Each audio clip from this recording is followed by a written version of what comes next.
One of the things that I love about this head unit and all ATOTO products is that it uses a Panasonic harness, which means you can actually search Panasonic harness to specific vehicles, and you might be able to just buy the harness itself without even having to solder or shrink wrap or anything.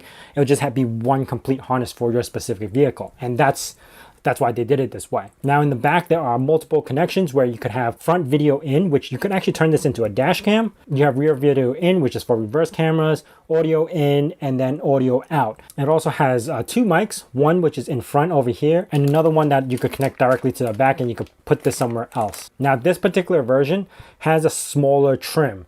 It's 97 millimeters high and I think 178 millimeters width, which fits perfectly into the WRX. But if you got like something, I think a Honda or Toyota, where it has a little bit bigger trim with 100 millimeters and 180 width, you have this little trim that you could put on to make it a little bit wider on the sides.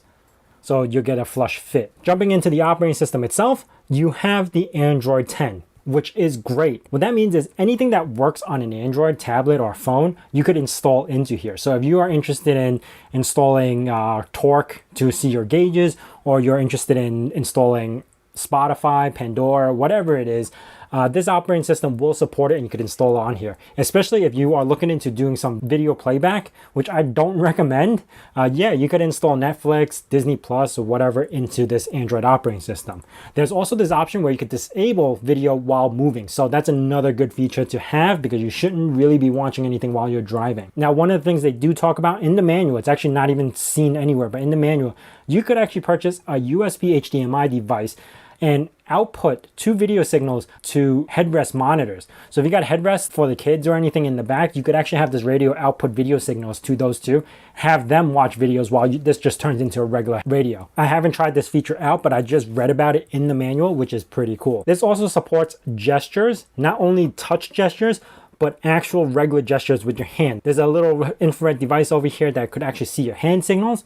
And again, there's a full manual on how you could do it. If you wave your hand from right to left or wave your hand up and down, you could actually do specific functions with those gestures without having to touch the screen. And honestly, it does help a lot, especially if you are not wanting to look at your screen to change to the next song, because that's distracting. You could just do a quick left to right hand gesture and change to the next track. The screen that you see right now is pretty default. You could go left and right and also hit the applications to see all the applications, but you don't have to be stuck with using their native launcher, you could say. You could actually install car launchers. That's what I would call it.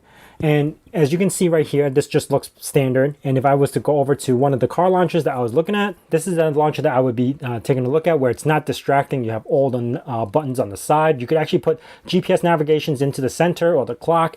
There's so many different launchers that you could use. This is one of them that I looked at, and it was very interesting. And honestly, this launcher is only for $1.99, and it's worth every penny, I think. This is another launcher I was playing around with, where you have the clock on the side. And again, if you were to play around with this, you could probably get the navigation. There are multiple launchers that you could get depending on your style, and you don't have to stick with the default template that it comes with. As far as the hardware goes on this guy, it is a 8-core, 4 gigs of RAM with 64 gigabytes of internal storage. So if you want to transfer audio or videos and stuff like that to this device, you have 64 gigabytes of storage to use that. Technically, it's like 60 because 4 gigs is used by the operating system itself. Now, I won't be able to test audio with this because it all depends on your car. If you got a different amplifier, different speakers, whatever, you're not going to be able to pick up the same sound quality that I'm going to be picking up if I was to test this audio. But I could tell you I did hook up a speaker to it and it sounds fine. Again, I didn't think I would like an Android operating system for a car radio as much as I did until I started playing around with this guy.